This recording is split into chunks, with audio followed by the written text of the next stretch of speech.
আসসালামু আলাইকুম এভরিওয়ান, কেমন আছেন সবাই? আশা করছি সবাই অনেক বেশি ভালো আছেন, সুস্থ আছেন। আজকে আমি আপনাদেরকে দেখাবো পাকা কলা দিয়ে কিভাবে নাস্তা বানানো যায়। দুধ, কলা, চিনি দিয়ে নাস্তা, এটাকে কলার ডোনাটও বলতে পারেন। আর এই নাস্তাটা বানানো খুবই সহজ, খুব সহজে অল্প সময়ে নাস্তাটা তৈরি করে নিতে পারবেন। আর আমি বানানোর জন্য আমাদের গ্রামের বাসার দেশি কলা নিয়েছি এখানে, একেবারে চিকন চিকন কলাগুলো, ওই জন্য আমি অনেকগুলো কলা নিয়েছি। আর কলাগুলো খুবই পেকে গিয়েছিল বেশি, তো এরকম পাকা কলাই নিতে হবে। আর এখানে আমি অনেকগুলো পাকা কলা নিয়েছি, আর তার ভিতরে আমি এখানে গুড় দিয়ে দিলাম। এটা হচ্ছে খেজুরের গুড়। আমি বড় একটা চামচে 1 চামচ খেজুরের গুড় দিয়ে দিলাম। আপনারা চাইলে এখানে চিনি ব্যবহার করতে পারেন। আর এখানে আমি একটা ডিম দিয়ে দিলাম, আর পরিমাণ মতো লবণ দিয়ে দিলাম, আর 1 টেবিল চামচ সাদা তেল দিয়ে দিলাম। আপনারা এখানে গুড়ের বদলে চিনি ব্যবহার করতে পারবেন। মিষ্টি আপনাদের পরিমাণ মতো দিতে পারবেন, কম বেশি করে। আর এখন সবগুলো আমি একসঙ্গে খুব ভালোভাবে মাখিয়ে নিব, চটকিয়ে নিব। আপনারা চাইলে সবগুলো একসঙ্গে ব্লেন্ডারে দিয়ে ব্লেন্ড করে নিতে পারেন, আবার আমার মতো এভাবে মাখিয়ে নিতে পারেন। দেখেন সবগুলো একসঙ্গে আমি চটকিয়ে মেখে নিয়েছি। আর এখানে আমি দিয়ে দিব 2 টেবিল চামচ গুঁড়া দুধ দিয়ে দিয়েছি, দেখেন। আর এখানে আমি দিয়ে দিলাম 1 চা চামচ বেকিং পাউডার। এখানে আমি 1 টেবিল চামচ ইস্ট ব্যবহার করেছিলাম, যেটা স্কিপ হয়ে গেছে। আপনারা 1 টেবিল চামচ ইস্ট দিয়ে দিবেন, তাহলে খুব সুন্দরভাবে ফুলবে। তো আমি সবগুলো একসঙ্গে খুব ভালোভাবে মেখে নিয়েছি, দেখেন। একসঙ্গে খুব ভালোভাবে সবগুলো মিশিয়ে নিতে হবে। আপনারা ব্লেন্ড করে নিতে পারেন, চাইলে ব্লেন্ড করে নিলে ভালো হবে। তো আমি এটা 2 ভাগ করে নিব, আমি 2 রকম ফ্লেভারে বানাবো, ওই কারণে আমি 2 ভাগ করে নিলাম। দেখেন, অর্ধেক অর্ধেক করে। এখন আমি যে অর্ধেক প্রথমে বানাবো, এই অর্ধেকের ভিতরে কোকো পাউডার দিয়ে দিব, 2 চা চামচ কোকো পাউডার।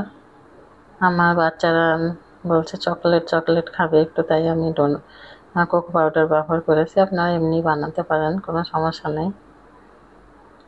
তো কোকো পাউডার দিয়ে আমি খুব ভালোভাবে মিশিয়ে নিয়েছি।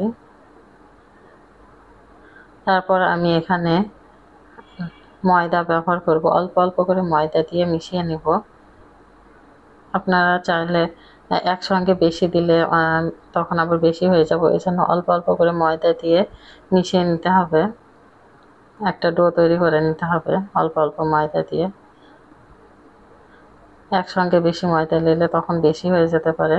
আর এই ডোটা একটু স্টিকি ভাব তৈরি করে নিতে হবে, খুব বেশি শক্ত করা যাবে না ডোটা। দেখেন, আমি ডোটা তৈরি করা হয়ে গেছে।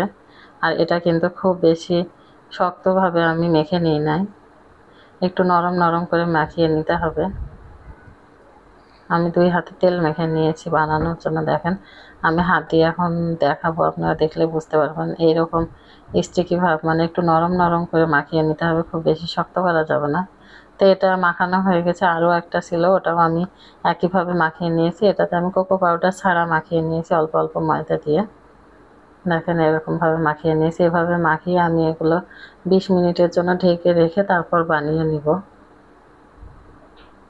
আর দেখেন, এগুলো হাতে নিয়ে এভাবে গোল গোল করে, হাতে তেল মাখিয়ে তারপরে এভাবে গোল গোল করে এভাবে বানিয়ে নিতে হবে।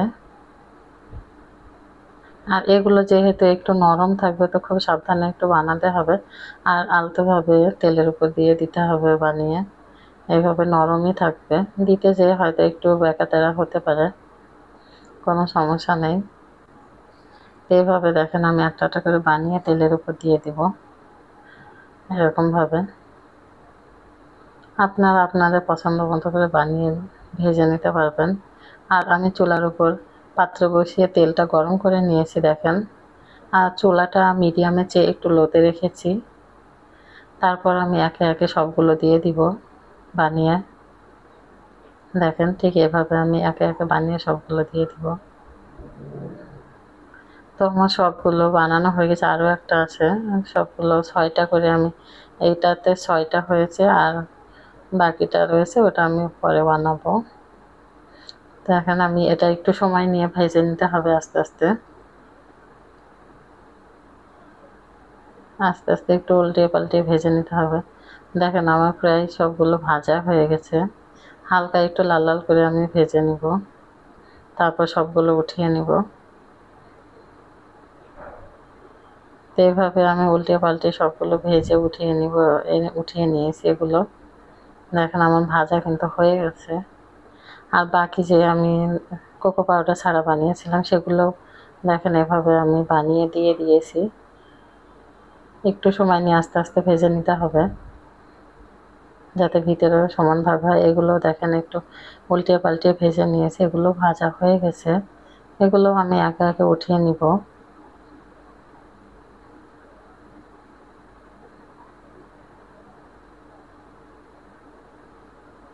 দেখেন একটু বেশি লাল হয়ে গেছে, আর একটু কম লাল করে ভাজতে পারেন চাইলে। এগুলো আমি একে একে উঠিয়ে নিচ্ছি। এভাবে আপনারা বাসায় কিন্তু খুব সহজেই বানিয়ে নিতে পারবেন কলার এই সহজ নাস্তা বা ডোনাট রেসিপি।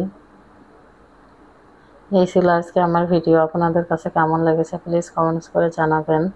আর যদি ভিডিওটি ভালো লেগে থাকে প্লিজ একটা লাইক দিয়ে চ্যানেলটি সাবস্ক্রাইব করে পাশে থাকবেন। আজ এই পর্যন্তই। সবাই ভালো থাকবেন, সুস্থ থাকবেন, সবাই সবার জন্য দোয়া রাখবেন। আপনাদের সবার জন্য আমার অনেক অনেক দোয়া ভালোবাসা রেখে এখানেই বিদায় নিচ্ছি। আল্লাহ হাফেজ। আসসালামু আলাইকুম রহমতুল্লাহ।